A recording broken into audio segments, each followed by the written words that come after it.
केतु, जिसके पास केवल धड़ है, सिर नहीं है। केतु वर्तमान समय में मोक्ष का कारक ग्रह होता है।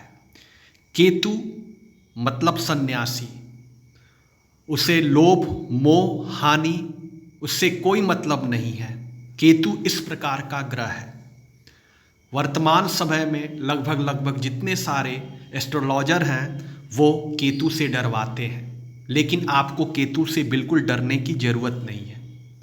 आज मैं सबसे पहले केतु के लक्षण बताऊंगा, उसके बाद एक रिसर्च के आधार पर, एक एनालिसिस के आधार पर मैं उसके उपाय बताऊंगा।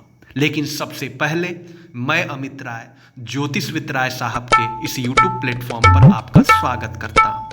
अगर मेरे इस चैनल पर आप पहली बार आए हैं, जो सब्सक्राइब बटन है उसको क्लिक करें और जो ऑल बटन है उस पर क्लिक करें, ताकि मैं आपके जीवन से संबंधित, आपके समस्या से संबंधित, जो भी ज्योतिष से संबंधित जो भी उपाय लाऊं, जिसका तुरंत आपको नोटिफिकेशन प्राप्त हो, जिससे आप उसका लाभ उठा सकें। देखिए, कुंडली में कुल 12 भाव होते हैं और उस 12 भाव में 9 ग्रह बैठे होते हैं।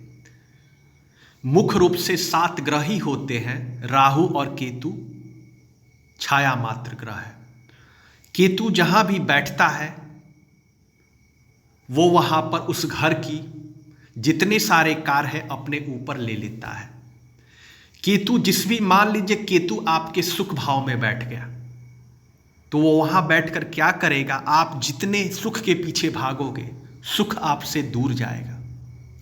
दूसरी चीज, केतु की जब महादशा या अंतरदशा या प्रत्यंतर दशा एक्टिवेट होती है आपकी कुंडली में, तो आप अध्यात्म के पीछे भागने लगते हो।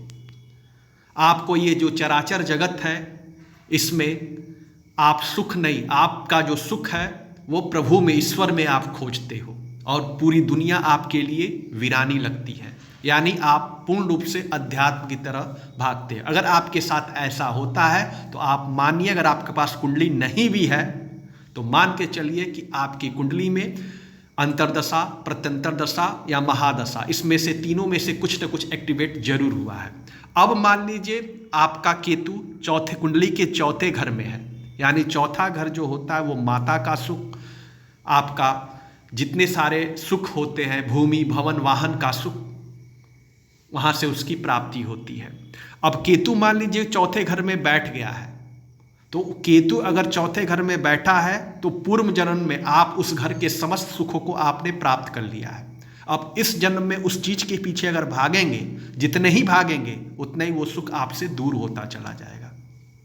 अगर मान लीजिए धन भाव में बैठा, यानी दूसरे घर में बैठा है, तो आप धन के पीछे जितने ही भागेंगे धन आपसे दूर होता चला जाएगा।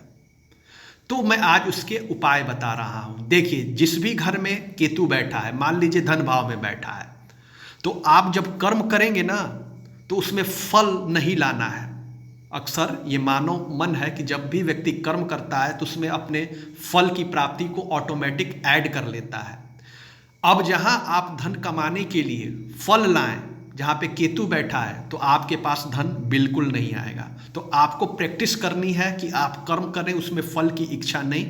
कठिन है, लेकिन अगर आप प्रयास करेंगे तो जरूर आप फल की कामना आपके अंदर नहीं आएगी। तो जैसे ही कर्म करते हुए फल की इच्छा नहीं करेंगे, धन अपने आप चलकर आपके पास आ जाएगा। यानी जिस भी भाव में बैठा है उस चीज से पीछे भागेंगे तो केतु उतने ही उस चीज को आपसे अलग करेगा। और जितने ही कहेंगे गो, हमको इससे कोई मतलब नहीं है, चाहे आए चाहे ना, ऐसी भावना जब रखेंगे तो अपने आप वो केतु उठाकर आपको दे देगा। क्यों? क्योंकि केतु के पास बुद्धि नहीं होता। केतु जो है वो संन्यास का कारण होता है। और केतु अगर आपके 12वें घर में है, 12वां घर जो होता है वो मोक्ष का होता है, तो बस 12वें घर में सबसे खूबसूरत उसका स्थिति होता है, वो आपको मोक्ष की तरह लेकर जाएगा। और जब आपकी मृत्यु होगी तो बहुत अच्छे ढंग से होगी, किसी प्रकार की पीड़ा नहीं होगी। तो वहाँ पर केतु जो है वो आपको मोक्ष की प्राप्ति करवाएगा। तो इतने देर तक आप हमारे इस चैनल पर बने रहें, उसके लिए बहुत बहुत धन्यवाद।